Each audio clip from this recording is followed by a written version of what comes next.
Want to see me take $200 and turn it into over $28,000? Keep watching. Hey, what's good? Matthew Manuel here, welcoming you to episode 4 of the Level Up Challenge. For those of you that don't know, this challenge is where I start with $200 and over the span of 52 levels, by increasing 10% each level up to well over $28,000. If I don't manage to do that by the end of the year, I gotta skydive. I don't want to skydive, so I need your help. Smash the like button, share it with your friends, do all that stuff to keep me motivated to make all the smart decisions I need to make in order to achieve this feat. And if for some reason this is the first episode you're seeing of this challenge, go back to the beginning and watch from there because you missed about 3 before this. But I'm so happy to have you here. Let's get to it. Y'all were truly wilding out in the comments of episode 3. This must be addressed. The first comment that came to my attention was from Cool Yo 2 Foots. It reads, "Stop it. You are not at level 8. Because I blew the account. You are at level 0 with $29. Don't cheat the challenge. Cool Yo 2 Foots, you have a point. I actually came to this thought myself as well. But ultimately, I ended up coming to a different conclusion. And I want to tell you guys what conclusion I came to. And then I'm going to need y'all to go vote down in the comments what happens with this account from here on. The way I was personally looking at it is, hey, I already failed the challenge. Let me start over. Okay, I just looked at it as a failure. I didn't look at it as a refund. I was like, hey, I failed the challenge. Let me refund it with $200, and then we will go from there. But I also happened to get a free stock, so it made it $230, and I just didn't take the $30 out yet. That's kind of how I was looking for it, and honestly, I didn't intend on taking the $30 out, but I think the $30 should come out. But y'all let me know what y'all think down below in the comments. If you think I should look at it as, hey, we just funded it to grow it more, we need to get that money out to set it back and make it even, let me know. Then we're effectively not at the level we said we are much lower. But if you think we should look at it as a failure and keep rolling from this level, yo, let me know. Next comment. Whack Rez says, and it reads, "Can I make a suggestion? Put your eggs in one basket, one trade. You will make bigger gains. Just my 2 cents. Keep going, brother." All love. All love. The only problem with this for me is like I feel like, yo, we can make money faster. We can grow it faster. But the issue with this for me is the fact that every time I blow up my account, this is exactly what I do. I go all in on one trade. Something happens that completely breaks it, and it happens so fast that I can't catch it, and my account's blown. So I'm not Whack Rez. I'm not 100% sure. You said that all out of love. You might have said all out of love. Maybe you can let me know how your big one trades go. That can work, but there's also like when I personally throw in my whole balance on one trade, there's something that goes on psychologically that even if I know, hey, it's going to come down and then go back up, because I see the whole thing just come down, I start panicking inside and it doesn't feel like it's going to come back up. And then I just sell out. I'm like, I got to preserve what's left. And then next thing you know, my account goes from like $500 to $250. All because I panicked, and then I sell, and the trade does exactly what I thought it was, and the trade gets the result that you spoke of, but because of my psychology, I need to break it down a little differently. And then the last one, this one actually came from my Instagram DMs. Y'all, when y'all DM me, I do read and typically respond. I like to spend time with y'all. So right here we got a DM on Instagram from the bro at the next up. He said, "This may help you along the way, bro." And we send messages back and forth every now and then on the DM. And I truly appreciated this one. So I wanted to share this with you guys because if anything, learning how to think is probably the most important thing when it comes to the management of money. So this is definitely for a different goal, but it says, let's break down the math. $10,000 in 6 months is $1,670 a month, $385 a week, or $55 a day. And when you look at it, that looks a lot more manageable. Now, of course, the goal for this challenge is much different. It's much higher, but we do have that same amount of time. So for instance, let's say we just 3x the amount. That goes up to, hey, maybe now we're at like, let's say 175, 180 in that range a day. That seems a lot more manageable. And as we grow the account, it'll be easier to make larger amounts. So I'm not necessarily set with 180, but if I make 180 in a day, yo, that's good. That is on track. So yeah, just wanted to share this with y'all because, you know, it's like I've seen stuff like this before, but for what you're focused on, because, you know, all this stuff that goes on in life, it'll cause your mind to shift and you're not really focused on what you need to be focused on. So break it down, and this is a great way to do it. It looks like SoFi calls might be the move. It is Thursday. It is the first day of June. And I'm looking at grabbing some calls for SoFi about a week out. See how they do. Not looking to spend more than $100 a contract and not getting more than $200 worth of contracts. So could get anywhere from 2 to 4 contracts, but that's the move. We'll see how this plan plays out. SoFi was doing his thing today, and not only SoFi, Microsoft paid a little visit too. But I can definitely show you a lot better than I can tell you. So let's hop in the good old Webull and take a look at how today went. All right, so here we are in the good old Webull, and as you can see, our account balance is sitting at $620. So we have made some progress. On the day, we are up $181.19. And right now, we are currently holding one call for a SoFi that expires next week. It's a $7 call. And yeah, average price that we paid for it was $28 and is now sitting at $26. So, yeah, we're down a couple dollars on it, but we're not out. But let's take a look at how we made this $181 profit today. All right, so here we are looking at the history. As you can see, we traded SoFi and Microsoft today. All right, so I started the day out by picking up 4 calls on SoFi for $7 for next week at 29 cents per share each. All right, got filled there. And then we got filled 2 minutes in the market open. I actually decided I was going to get in this play before the market opened. So, hey, I wasn't watching any technicals or anything. This was all just based off of the news and everything. This was all based off news and everything. Then about 30 minutes later, SoFi was still down, or SoFi was down. So these contracts were a little bit cheaper. So I paid 2 cents per share less. Instead of buying them at 29 cents a share, we got them for 27 cents a share. And then as the day went on, these contracts were in the money. Just a few minutes before noon, we sold out of 4 of the contracts. I was ready to take profits so I could stop thinking about it.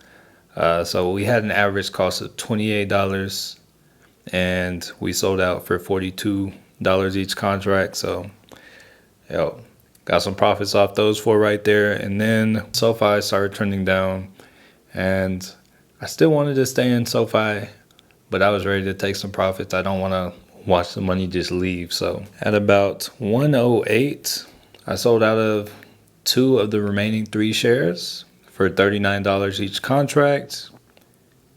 And then I called it a day. I still want to hold on to the 1 SoFi contract that I have just in case it goes crazy. It did. The contracts were in the money, but they didn't really go crazy today. And me buying multiple contracts gives me the opportunity It gives me the opportunity to play and not have to FOMO. So that's nice. And then towards the end of the day, I believe like the last hour, then at 1:49, I bought a call on Microsoft. There was news leaked. The news came out that Microsoft was doing a partnership with this company that NVIDIA owns. And really on the headlines, it just showed Microsoft and NVIDIA. So I knew it would be a bullish catalyst. So grabbed a quick call that expires tomorrow. It was a 3:32 call, and it's crazy for me with this contract. I just got out whenever I lost excitement. I got out of the contract whenever it felt like it lost steam. So rode it from $1.28 per share all the way up to $2.35 per share. And it's crazy. This contract went in the money, and I actually ended up kind of top ticking it for the day. It may end up going up higher tomorrow, but on the day, I sold out at the perfect moment, just getting out whenever I was done with the contract. Another day, another dollar. We're here Friday after market close, and we may or may not have made another dollar today. By this point in time, you have to know the drill. We're going to take this phone right here, and we're going to hop into the good old Weeble. All right, so here we are in the good old Weeble, and as you can see, the balance of our account has crept up yet again. All right. On the day, we are up $188.27, 30% on the day. So we're making gains. We're decreasing the amount of levels that I need to take on each week. Right now, we're making good progress. Right now, we're currently in 2 trades, but we'll come back and take a look at those after we look at today's trades. All right, so here we are in the history. Let's take a look at the trades we made. All right, so to start the day off losing some money. Bought a SPY 424 put for 79 cents. Bought in pretty much right at market open, 7 seconds into market open. We bought 2 of these. I was really thinking, hey, this gap, there was a SPY, there was a gap on the SPY this morning. And it looks like as of right now, there is currently still a gap that needs to be filled down to $22.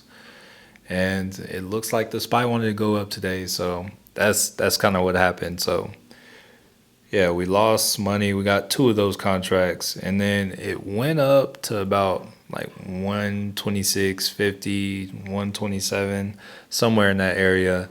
And yeah, I decided to get another put.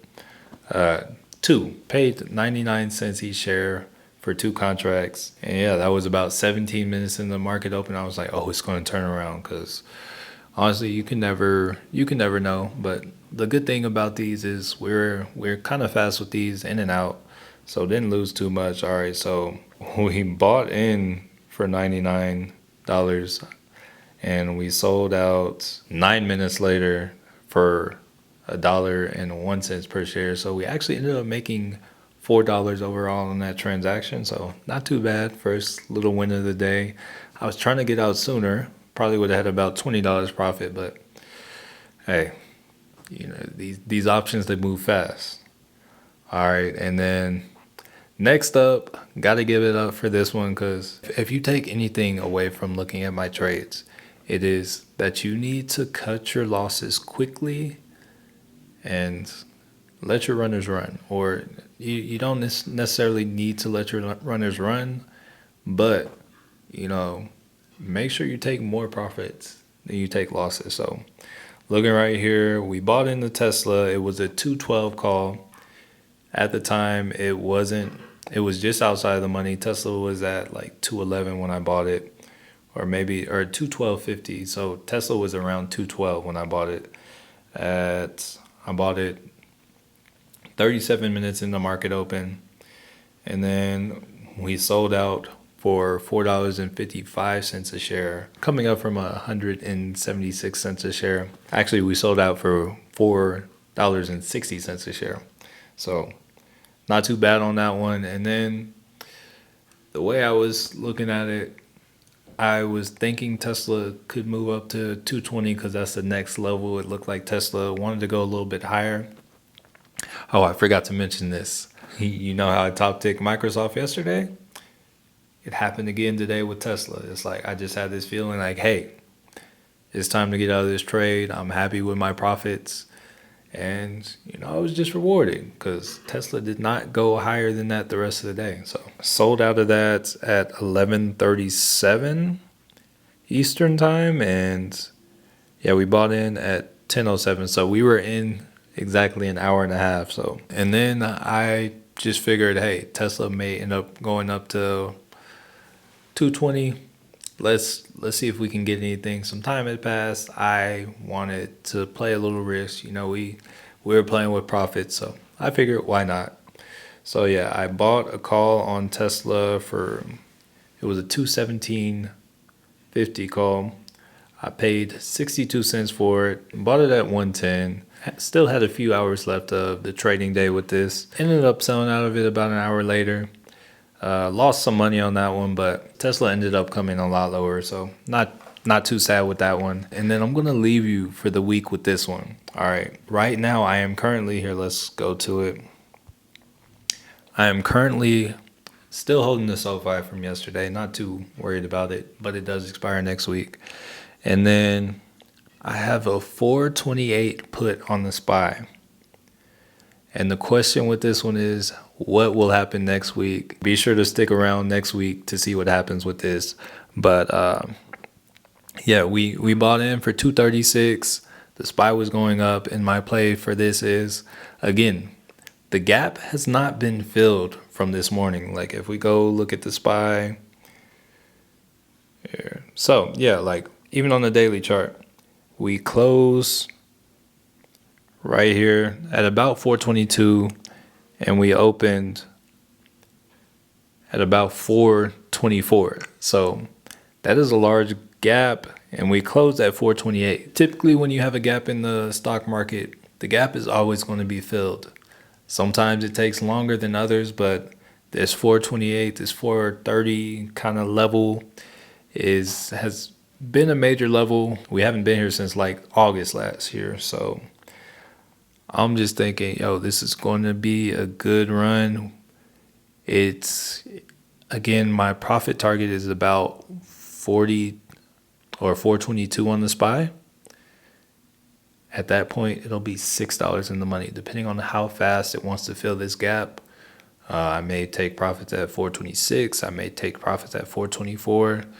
The longer it takes, I really just want to be on to the next. But I figured having a little over $200 in this play, I'm fairly confident it's good until next Friday. So yeah, stick around and let's see what happens with that. So that's going to do it for episode 4. If you enjoyed the video, learn anything, be sure to subscribe, smash the like button. It really helps to support the channel. And if you have any questions or comments, leave the comment down below. I love reading those, and should I need to, I'll respond and get back to that as well. But yeah, thank you so much for watching. Manuel signing off here, and I want to change your life.